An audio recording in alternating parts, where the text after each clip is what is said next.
सबसे छोटी संख्या कौन सी है।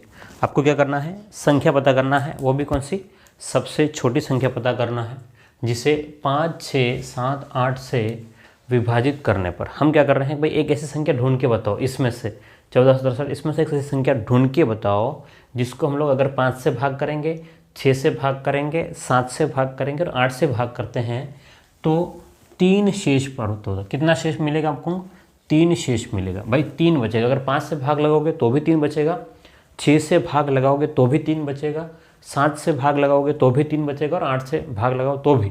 लेकिन एक और बात बोल रहा है, हाँ और ख़ास बात ये है, लेकिन अगर वह 9 से विभाज्य, लेकिन वह 9 से विभाज्य, 9 से विभाज्य है, इसका क्या मतलब है कि 9 का पूरा भाग जाता है।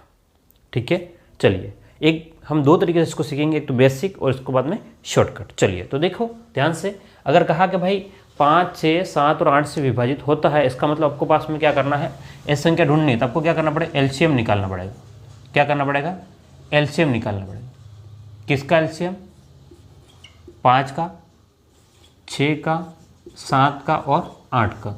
तो अब ये सभी संख्याएं क्या है, लगभग अलग अलग है, तो आपका एलसीएम जो निकल के आएगा, आपको बता दिया मैंने लघुत्तम कैसे निकालते हैं, सिखा चुका हूँ। ठीक है, हाँ क्योंकि शुरुआत में हम लोग यही से करते आए हैं, तो आपको सबसे बड़ी संख्या है उसको ले लेना है और उसके टुकड़े कर दो। तो मैंने इसके टुकड़े क्या कर दिया है, 2 × 2 × 2, पहला काम बड़ी संख्या के टुकड़े कर दिए। अब मुझे छोटी संख्याओं को देखना, क्या 5 इसमें है, क्या नहीं है, तो 5 को ले लो। अब 6, अब 6 के टुकड़े क्या होते हैं, 2 × 3, तो 2 तो है लेकिन 3 नहीं है, तो 3 को भी मैं ले लेता हूँ। क्लियर है, तो यहाँ तक ये हो जाएगा। अब अगली बात क्या होता है कि भाई आपको इनको गुणा करना है। तो मैंने बताया आपको ये भी कि भाई जब 5 और 2 दिख जाए पहले अलग कर लो, तो 5 और 2 को अलग कर लेना। क्यों, क्योंकि 5 दूनी 10, लास्ट में 0 लगा देंगे। अब इनका गुण 3 दूनी 6 और 6 दूनी 12, तो आपका एलसीएम जो निकल के आ रहा है वो 120 निकल के आएगा। बोलो कितना निकल के आएगा, 120। क्या ये क्वेश्चन हो गया, नहीं, 120 एक ऐसी संख्या है जिसमें 5 का पूरा भाग जाएगा, 6 का पूरा भाग जाएगा और अच्छा 7 रह गया है क्या, हाँ 7 रह गया ना।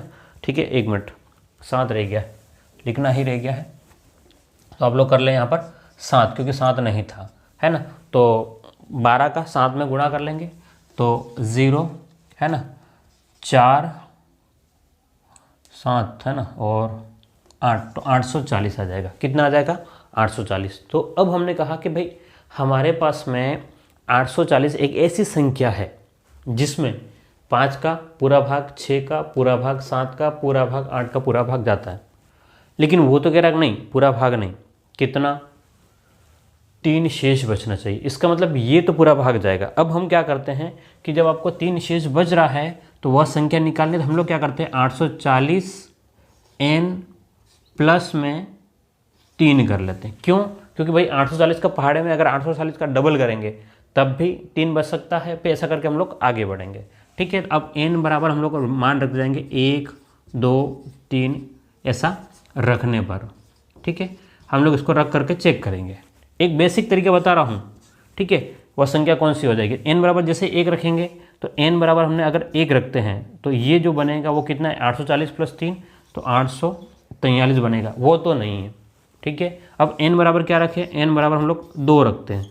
जैसे ही n बराबर 2 रखेंगे, 840 का डबल, ध्यान देखना 840 का डबल, तो आपके पास में 0, 4 का डबल 8 और 8 का डबल 1680 प्लस में 3, तो कितना हो जाएगा 1683। तो आपका आंसर क्या हो जाएगा, 1683 आपका सही आंसर हो जाएगा।